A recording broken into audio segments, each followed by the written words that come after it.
met un peu son ego dans sa poche, enfin son ego d'artiste. C'est-à-dire qu'on réalise bien déjà qu'on est au service d'une œuvre et d'un réalisateur et d'une équipe, quoi, d'un monteur.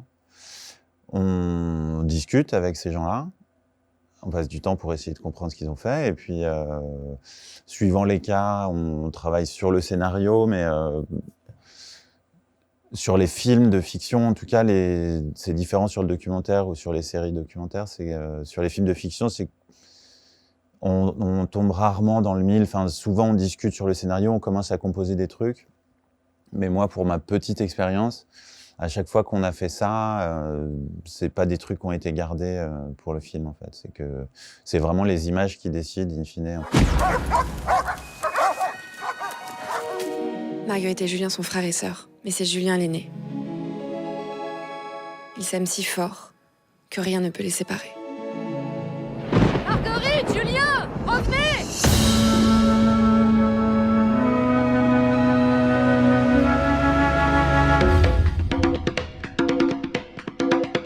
C'est hyper vertueux parce que ça m'a complètement désinhibé finalement sur Yuxek en me disant bon bah les musiques de film ça commence à marcher, je commence à faire un truc, enfin je pense que voilà c'est potentiellement une carrière voilà un métier qui commence pour moi, un nouveau truc et donc bah en fait je suis plus en major sur Yuxek, donc j'ai pas de pression commerciale là-dessus. Et le dernier album, je l'ai fait comme ça, en me disant, bah, de toute façon, j'ai d'autres trucs à côté, c'est cool, il n'y a plus de pression sur ce truc-là, je fais juste ce que j'ai envie de faire. Et au final, sans forfanterie, parce que je suis le premier à dire que quand je fais un truc que c'est pas bien, et je m'en rends compte après, j'ai pas de honte à le dire. Et par exemple, mes albums précédents, j'ai du mal à les réécouter, j'ai toujours eu du mal à les réécouter après. Et le dernier, j'en suis encore hyper fier. Enfin, je trouve que j'ai rassemblé un truc chez moi, et ça grâce à autre chose que je fais à côté, c'est-à-dire en me disant, en me mettant plus de pression sur un truc en particulier, en fait. I make you nervous, you make me calm. I've had so many others like you in my arms. You think I'm gorgeous, you think I'm fine.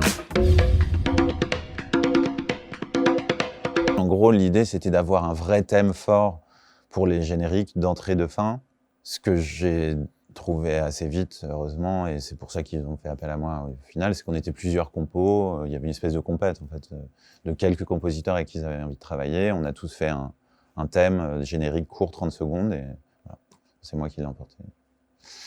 Et donc, j'ai retravaillé ce générique, on a fait des versions plus longues, plus courtes, des trucs qui débordent sur les épisodes, un peu moins. Enfin, en fait, moi, je retravaillais ce thème en fonction un peu des épisodes. Il me disait, voilà, dans celui-là, on va utiliser comme ça. Là, attends, il faudrait que les notes de piano, ça traîne un peu, ça commence plus tôt.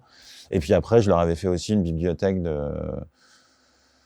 ouais, c'est ça, une sorte de bibliothèque de nappes, dans l'esprit de ce que j'avais déjà fait un peu sur le générique, de couleurs, de trucs, de thèmes de piano très épurés, très longs, voilà, dans lesquels ils pouvaient couper, et puis après qu'on réajustait suivant les épisodes, mais on pouvait pas bosser comme on bosse sur un film avec une scène qu'on m'envoie et on dit voilà, tiens, sur cette scène, on a cette idée un peu de musique, qu'est-ce que t'en penses? Et travailler sur la scène. En thérapie, par exemple, c'est 35 épisodes, quoi. Donc, de toute façon, un compositeur peut pas travailler sur 35 épisodes. C'est impossible.